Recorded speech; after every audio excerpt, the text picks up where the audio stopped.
Okay, assalamu alaikum everyone. Let's begin. So let's check if my internet is working fine. That's all right. Okay, assalamu alaikum everyone. Let's start. So we were doing complex numbers and we are done with a few concepts already. In the last session, we talked about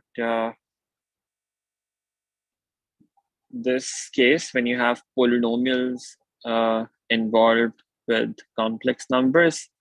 So for example, if you're given one root of an equation, how can we find the other roots from that? We talked about this. In this case, there is this rule that is really helpful sometimes.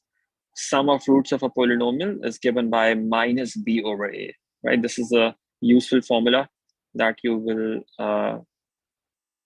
find very helpful when you're doing questions on polynomials and complex numbers. For example, we did this case here where we had a polynomial equation. We were given one real root of this. No, so we were told that it has one real root and two complex roots. One of the complex roots was given. We had to find the other two roots. Now, finding the other complex root was pretty straightforward because that would just be the conjugate of this first complex root. But finding the other real root required quite some working. One possibility was that we used these complex roots to find two factors of that polynomial. And once we had those two factors, what we did was we multiplied those two factors to get a quadratic factor, because that quadratic factor then did not have any iota in it. And then we divided the polynomial by this quadratic factor to get the remaining real factor. That was one method that we used to find that remaining real root. And the other possibility was that we use that sum of roots formula that we did in the last class as well. And that makes this process a lot simpler. So that's another possibility that you have here, another possible method that you have here that simplifies this type of question a lot. All right, so that's what we did in the last session. Now today, we are going to do a few practice questions. That is going to be the focus of today's class. We will just do a few practice questions in this class. And then tomorrow, we will discuss Argand diagram and modulus argument form of complex numbers. For today, we are going to just do some practice questions from the worksheet, okay? So the worksheet is already uploaded. You have questions assigned from that. Let me have a look at a few questions from the worksheet that we can do at this point. Of course, keeping in mind the concepts that we've done until now. Let's start with this one. This is question number 14, part A. Let's have a look at this. So it's actually that same polynomial that I wrote yesterday, but I changed that question a bit, the question statement a bit. Now this is the actual question statement. Let's have a look at this. Question number 14, part 1.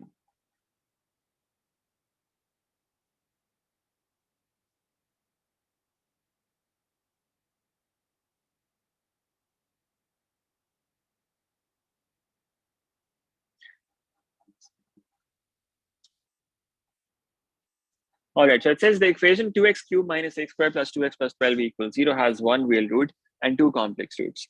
Showing your working, verify that 1 plus iota square root of 3 is one of the complex roots, and then state the other complex root.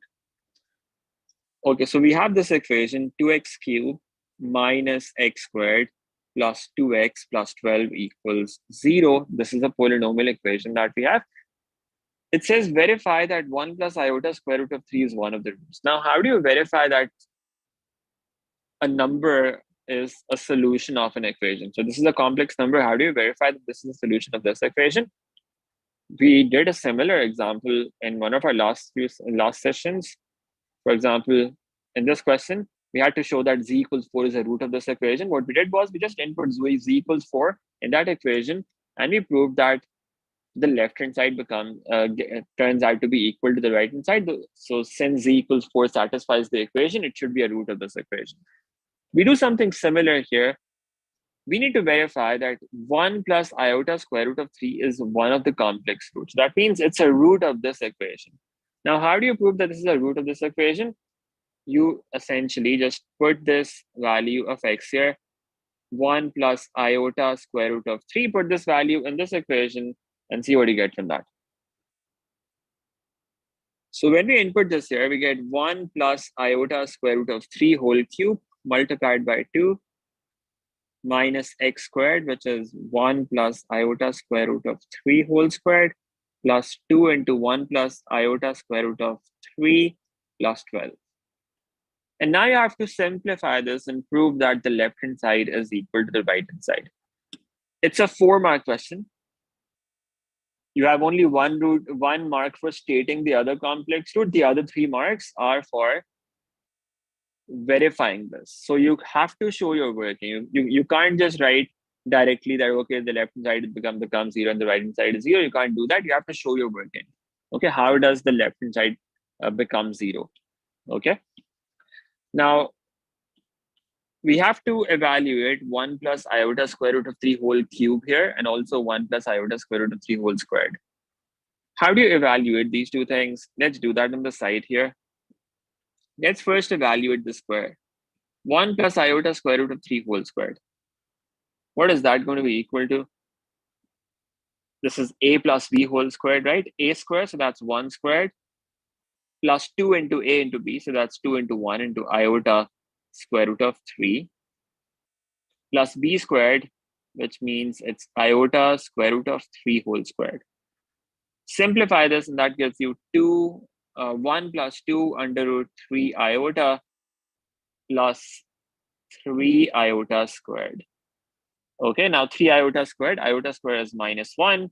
So it becomes 1 plus 2 square root of 3 iota plus 3 into minus 1, and that simplifies to minus 2 plus 2 square root of 3 iota. This is the square of this number. 1 plus iota square root of 3 squared gives us minus 2 plus 2 square root of 3 iota. Now we also have to evaluate cube. What can we do for that? We can either use this identity that comes from binomial. If you remember this, you can use that directly. A plus b whole cube is actually equal to or identical to a cube plus 3a squared b plus 3ab squared plus b cube. Okay, so this is an identity that we have for a plus b whole cube. It's just evaluated using the B1 binomial formula, right? This is what it turns out to be. You can use this directly if you want, or if you don't remember that, what you can do is you can just say 1 plus iota square root of 3 whole cube is the same thing as saying 1 plus iota square root of 3 into 1 plus iota square root of 3 whole squared. Now you've already evaluated the square. You can input that there, and it becomes 1 plus iota square root of 3 into minus 2 plus 2 square root of 3 iota. Let's simplify this. 1 into minus 2, that gives you minus 2. 1 into 2 square root of 3 iota, that gives us 2 square root of 3 iota. And then you have minus 2 square root of 3 iota. And then iota square root of 3 into 2 square root of 3 iota, that gives us 2 into 3, which is going to be 6 iota squared. That's what we get when you multiply this term and this term, 6 iota squared. Okay, now the terms containing iota get cancelled, and we have minus 2 plus 6 into iota squared. Iota squared is minus 1, so we get minus 8 from this. So the cube of this root evaluates to -8. All right. All we have to do now is input these two things in that equation and see what that gives us. Okay, so we have evaluated the square and the cube on the side. Just input those values here. The cube is -8, minus the squared is -2 plus 2 square root of 3 iota. Then you have 2 plus 2 square root of 3 iota plus 12 equals 0. Now simplify this, it gives you -16 plus 2 minus 2 square root of 3 iota plus 2 square root of 3 iota plus 12 equals 0. And now you can simplify this. You can see the iota terms get cancelled and the constants add up to -16 plus 2 plus 2 plus 12, which adds up to 0. So we have 0 equal to 0, and that proves that this thing is a root of this equation. All right, so that's how we can prove this. Now, the other thing they say is state the other complex root. Now, this is a polynomial that has real coefficients. All the coefficients are real in this. What do we know about polynomials with real coefficients? If they have any complex roots, they always occur in conjugate pairs. So if one of the roots is 1 plus iota square root of 3, the other root has to be the conjugate of that, which is 1 minus iota square root of 3. This is the other root. All right, so writing this thing is going to give you 1 mark out of 4. And then the remaining 3 marks are for verifying that this is a root. So you have to show this working of evaluating the square, of evaluating the cube, and then just inputting them in this equation and verifying that the left-hand side and the right-hand side, they turn out to be equal to each other. All right, that was question number 14, part A. Let's move on. Let's have a look at another one.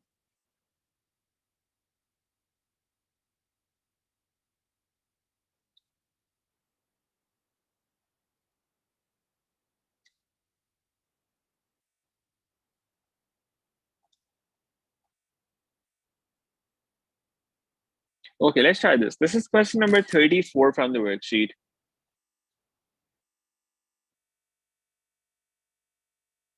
It says throughout this question, the use of a calculator is not permitted. Okay, now it does not mean that you cannot even use your calculator for basic arithmetic. For example, if you want to multiply 17 by 7, you can still use the calculator for that, but you can't evaluate these whole things from your calculator directly, because the newer version, they can also deal with complex numbers. That's what they do not allow, that you divide complex numbers or multiply complex numbers using a calculator. How do they ensure that you don't do that? They only give you marks if you show complete working. So if you don't show complete working, you won't get marks. Okay, so be careful about this, that you have to show complete working in all complex numbers questions. So this is question number 34 from the worksheet. Let's have a look at this. We have two complex numbers, W and Z. They satisfy this equation. Now, given that Z equals 1 plus iota in the first part, giving an answer in the form x plus iota y, where x and y are real, find W. So we have to find W. All right, so what's the equation? The equation is W equals Z plus iota divided by iota Z plus 2. So it says Z is 1 plus iota. All you have to do is put the value of Z in this, 1 plus iota, and see what that gives you. W equals 1 plus iota divided by iota into 1 plus iota plus 2. Let's simplify this and see what we get from that. We have 1 plus 2 iota in the numerator. In the denominator, we get iota plus iota squared plus 2. And remember what iota squared is? Iota squared is -1. So it becomes 1 plus 2 iota minus 1 plus 2, which can be written as, or you can just write that down, iota minus 1 plus 2. And then you can say W equals 1 plus 2 iota divided by 1 plus iota. Okay. So after you input the value of z there, this is what you end up getting. Now, you need your final answer for w in the form x plus iota y. That means we don't want iota in the denominator. Okay, iota cannot be in the denominator, it has to be in the numerator. We need to have two separate terms like this, one real part and one imaginary part. Now, how can we do this? Remember, how do we divide complex numbers? We multiply by the conjugate of the denominator and also divide by that to get rid of the iota in the denominator. So you multiply by 1 minus iota and also divide the fraction by 1 minus iota. All right, multiply and divide by the conjugate of the denominator. What does that give us? In the numerator, we get 1 plus 2 iota minus iota minus 2 iota squared. All right, so this is what we get. In the denominator, we have 1 squared minus iota squared. This gives us 1 plus iota minus 2 into minus 1 divided by 1 minus minus 1. Iota squared is minus 1, right? So it becomes 3 plus iota divided by 1 plus 1, which is 2. So we can break it down into two parts like this. We can say W equals 3 over 2 plus 1 over 2 iota. This is what W turns out to be in this case in the form x plus y iota. And that's what we had to do in the first part of this question. All right. Now, the second part says, given instead that W equals Z and the real part of Z is negative. Okay. So now we're given that W equals Z and that the real part of Z is negative. Find Z giving an answer in the form x plus iota y, where x and y are real. Now, let me write that here again. The equation that we have initially is W equals Z plus iota divided by iota Z plus 2. And now we are given that W equals Z. And that the real part of Z is negative. Keep that in mind. It might have some use somewhere. We need to find the value of Z in the form x plus iota y. Now, since we're looking for Z, we need to eliminate W from here. So what we can do is we can say, let input Z in place of W here. And that gives us Z equals Z plus iota divided by iota Z plus 2. Now multiply this thing on the other side, and that is going to give you iota Z squared plus 2Z equals Z plus iota. Take everything to one side, and that would give you iota Z squared plus 2Z minus Z. That becomes Z, and then you have minus iota equals 0. We need to solve this equation now. You see, it's a quadratic equation. It's a quadratic equation because you have a square term here, a linear term, and a constant. So it's of the form ax squared plus bx plus c equals 0. Now it looks kind of weird because it has iota in it, but it's still a quadratic equation, right? Now it's not a polynomial with real coefficients. So the roots that you get from this, they are not necessarily going to be conjugate pairs of each other. However, it's still a quadratic equation. All right. Now, how do we solve this quadratic equation? Now, when you have complex numbers, you won't generally be able to factorize or do middle term breaking. What you have to do is you have to use the quadratic formula. So let's do that. If you compare with the standard form, you have a equal to iota, b equal to 1, and c equal to minus iota for the quadratic formula.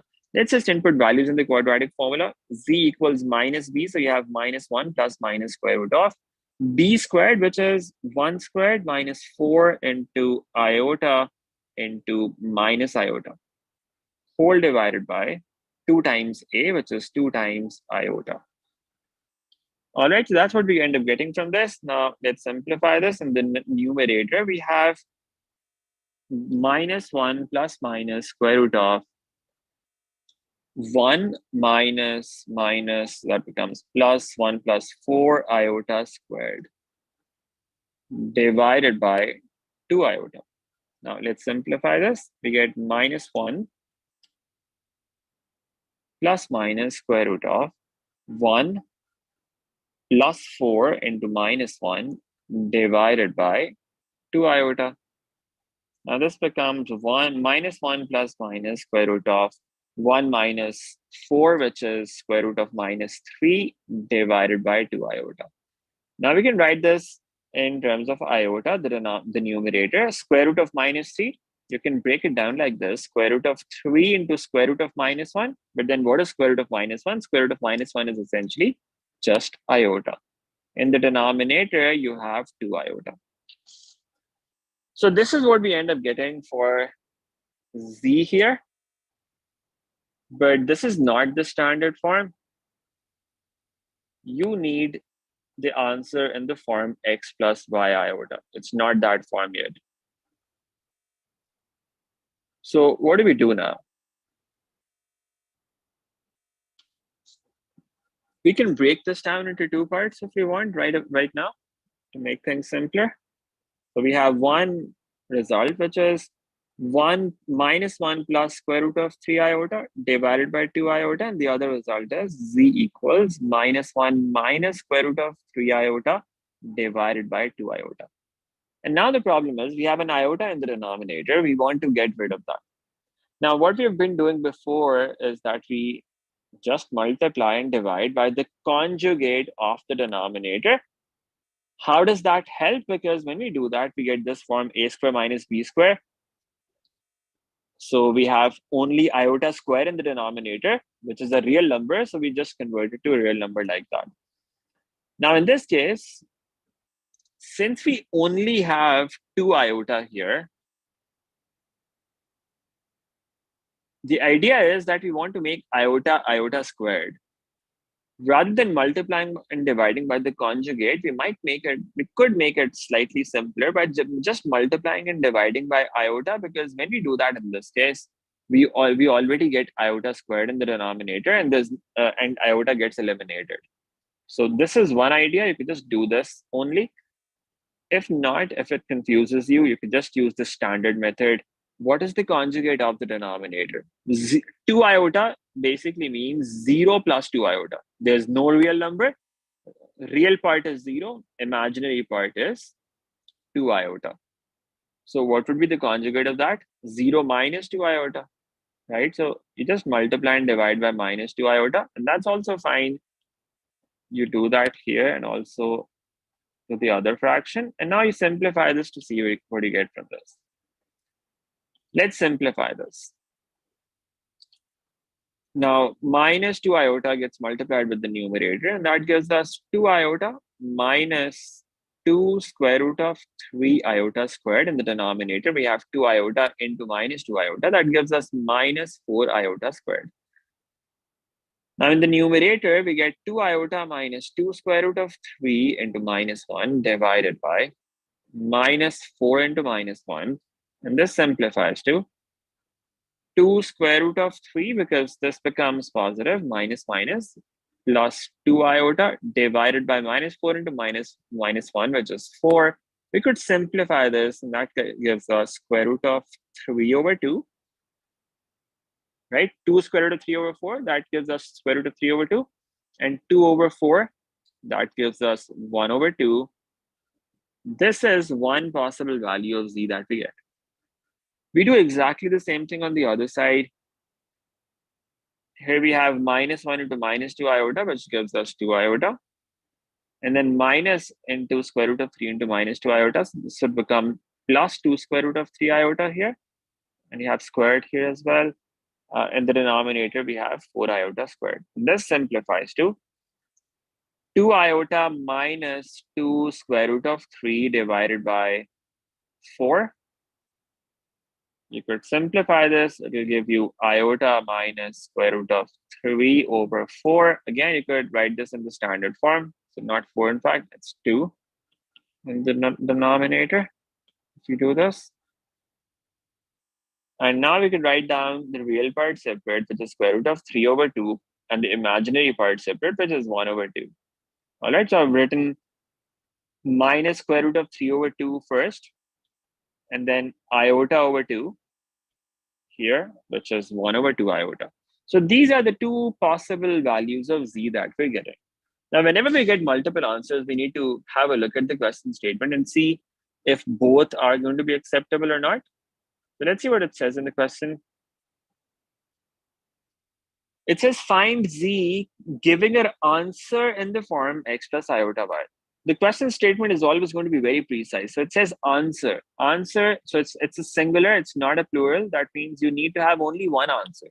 We are getting two answers. So how do we get rid of one of them? The question says the real part of z is negative. That's why this condition is given. It says the real part of z is negative. Now, let's have a look at this. We are getting two possible answers. Where is the real part of z negative? It's in the second case. So the second case is acceptable. In the first one, the real part of z is positive. So that is not allowed. The question says the real part should be negative and not positive. So that means the second answer is the only correct answer that we have here. Minus square root of 3 over 2 plus 1 over 2 into iota. That is the result that we get from this.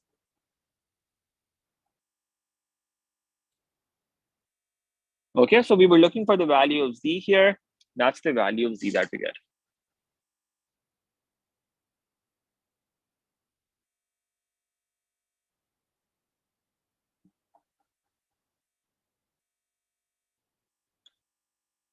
All right. That was question number 34 from the worksheet. Let's move on and do one more.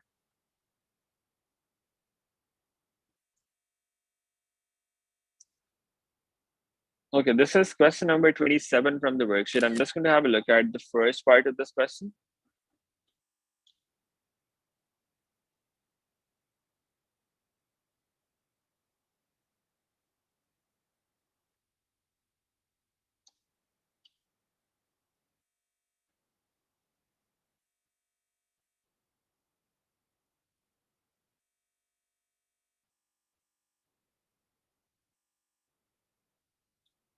Question number 27, part A. Let's try this. It says the complex number W is, okay, it says the complex number W is such that REW, what does that mean? That means the real part of W is greater than 0. Okay, so now the real part of W is supposed to be greater than 0. If we get an answer in which the real part is negative, we will have to ignore that. We would have to ignore that. And we are also given an equation like this: W plus 3W star is equal to iota W squared, where W steric denotes the complex conjugate of W. Right? So W steric, remember we did this notation earlier. This generally denotes the conjugate of a complex number. We need to find W giving an answer in the form x plus iota y. All right, so we have this equation, W plus 3W steric. This equals iota W squared. Now, how do we solve this equation?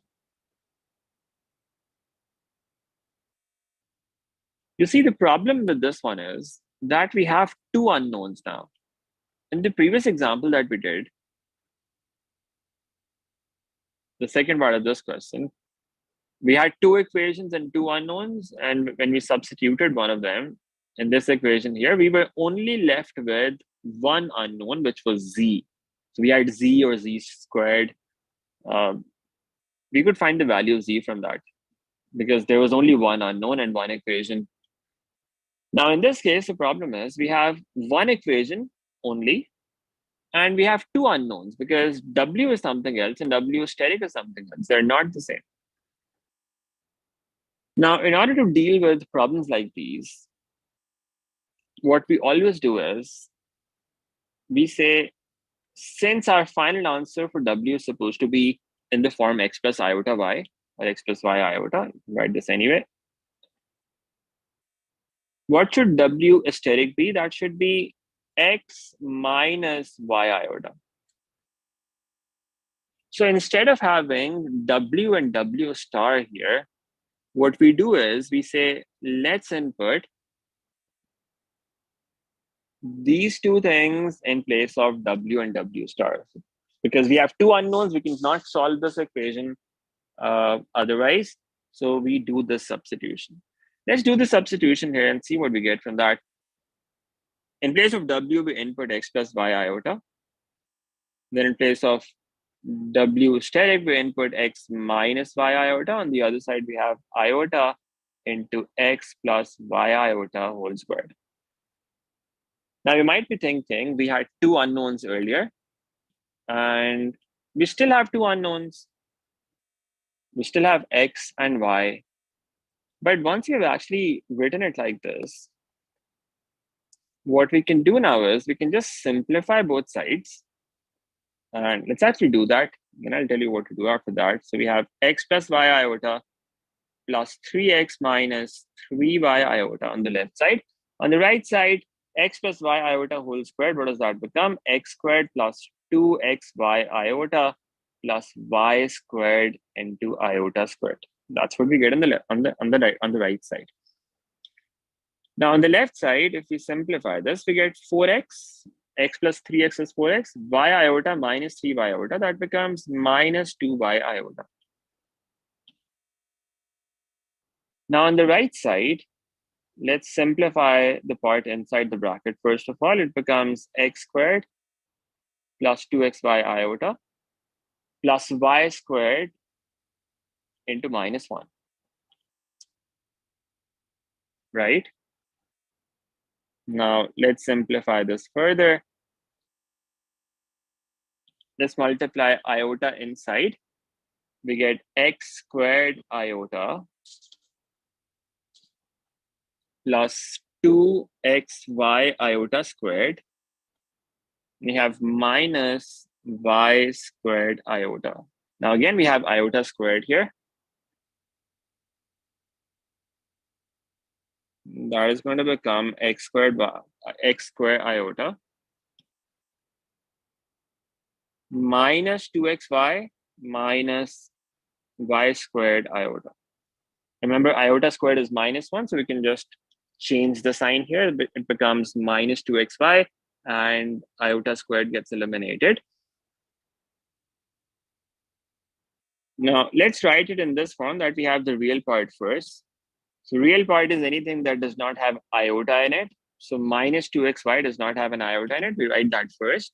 And then the imaginary part, let's write that together like this with iota common outside. It becomes x squared minus y squared and whole multiplied by iota.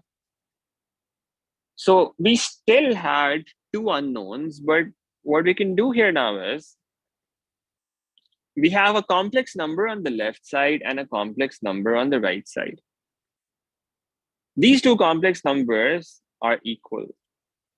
Now, remember, we did this in the very first session, or maybe in the second session. For any two complex numbers to be equal, what's the condition?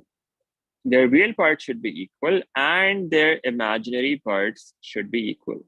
So if we know that these two complex numbers, the one on the left side and the one on the right side, they are equal to each other, that means their real parts should be equal. That means 4x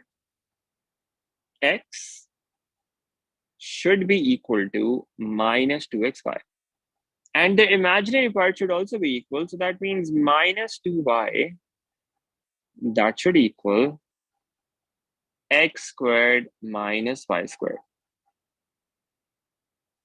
We get two equations from this, and we can solve them simultaneously to find the values of x and y from this. So we have 4x equals minus 2xy and minus 2y equals x squared minus y squared. We need to solve these two equations simultaneously and find the values of x and y from this. Now, you could not do the same thing with w and w star, because the problem is w is not just a real number or an imaginary number. It's a combination of both. It's a complex number. So this is going to have two terms, one real and one imaginary. Similarly, for w conjugated, it's going to have one real part and one imaginary part. Right? Now, the problem is we don't know what the real part is, what the imaginary part is. On the right side as well, you have w squared. Now, we don't even know w. How do you find w squared? You can't find the real part of w squared and imaginary part of w squared unless you know what that is. So you can't solve this directly in this case, right? So you first have to convert it to a standard complex number in which you have some real part and some complex part. For that, you have to use the substitution. Now, this is something general that you will see happening whenever you have an equation in which you have a conjugate. In almost every case like this, whenever you have an equation and it involves a conjugate, you have to just input these two things. Whatever the original complex number is, replace that with x plus y iota, and whatever the conjugate is, replace that with x minus y iota and input those things in that equation. So we have got these two equations at the end. Now, let's figure out the values of x and y that we get from this. Let's simplify this equation first. It becomes 2x equals minus xy. How do we solve this equation? Remember, we should not cancel out x here, because what if the value of x was 0? The proper way of solving this is like this: 2x plus xy equals 0, and then you take x common. That leaves you with x into 2 plus y equals 0. That means either x equals 0 or y equals minus 2. These are the two possible results that we're getting. Now let's look at the question. It says find w giving an answer in the form. Again, it's a singular, so you need only one answer at the end. We are getting two possible cases. Now let's just have a look at any conditions that we might be given. It says the real part of w has to be greater than 0. What's the real part of w? In this case, this is the real part, x, and this is the imaginary part. These are the real and imaginary parts of w. X is the real part, y is the imaginary part. Now we are given that the real part of w, which is essentially x, that should be greater than 0. Now in our answer here, we're getting x equal to 0. That means that is not possible because we know x has to be greater than 0. So we say this one is not possible. Why? Because x needs to be greater than 0. That is a condition that we have in the question. Y equals minus 2. There is no condition on imaginary part. We can just use this. Y equals minus 2 in the other equation. Now put this there in the other equation and see what you get from that. Y equals minus 2. That gives us minus 2 into minus 2 equals x squared minus y squared. Y is minus 2. So minus 2 whole squared. This gives us 4 equals x squared minus 4. And x squared equals 8. Okay. Now let's take square root on both sides. Remember, whenever we take square root, we have to put plus minus, but we know again that x has to be positive. So we only consider the positive value of x here. We do not consider the negative value. We say x should be equal to square root of 8 here.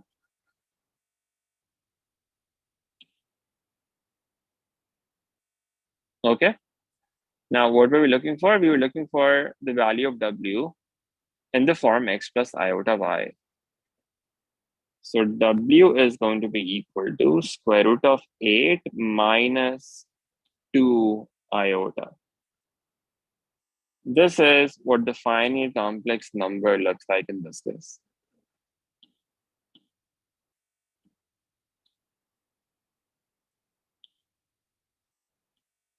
All right, I hope that makes sense. If you have any questions, you can let me know. Keep in mind the difference that we have between this equation that we just solved and the previous equation that we had. In this case, we had only one variable. In the second part of this, we only had z here, right? So we got a quadratic equation from that, and only one variable, we could solve that directly using a quadratic formula. In this example that we just did, we had W and W steric, both of them. In problems like these, you can't solve this equation directly. What you have to do is you have to use the substitution. In this case, for instance, you say W equals x plus iota y, and W star, W steric would equal x minus y iota in that case. And you input that here, you get a complex number on the left side after simplification and a complex number on the right side, both in the form x plus y iota. And then you just equate both sides, keeping in mind that the real part on the left side should be equal to the real part on the right side, and the imaginary part on the left side should be equal to the imaginary part on the right side. You get two equations from that, you solve those two equations, and you get your answers, keeping in mind the conditions that are given in the question. And that basically says that x should be positive. So if you get x equal to 0 or a negative value of x, you have to ignore that. And this is what the final answer turns out to be, square root of 8 minus 2 iota. Okay, I hope that's helpful. Now in the next session that we'll have tomorrow, we will start at around 10 a.m. inshallah. In tomorrow's session, we are going to be discussing the Argand diagrams and then modulus argument form of a complex number. And if we have enough time, we might discuss product and quotients of complex numbers as well. Yeah, so that's another thing that we could do tomorrow. Product and quotient of complex numbers. So after tomorrow, we are going to be left with only two things. One is finding square roots of complex numbers, and the other would be loci. All right, so we are going to try and wrap this up by Saturday, inshallah. So tomorrow is Tuesday. Yeah, so Tuesday, we could do that. And then Wednesday, we could discuss the products and quotient. We could do that tomorrow as well. And square roots on Wednesday. And then we have loci. Then a couple of days on practice. Yeah, so we should be done by either Friday or Saturday, inshallah. Okay, that's it for today. I'll see you again tomorrow. Allah Hafiz.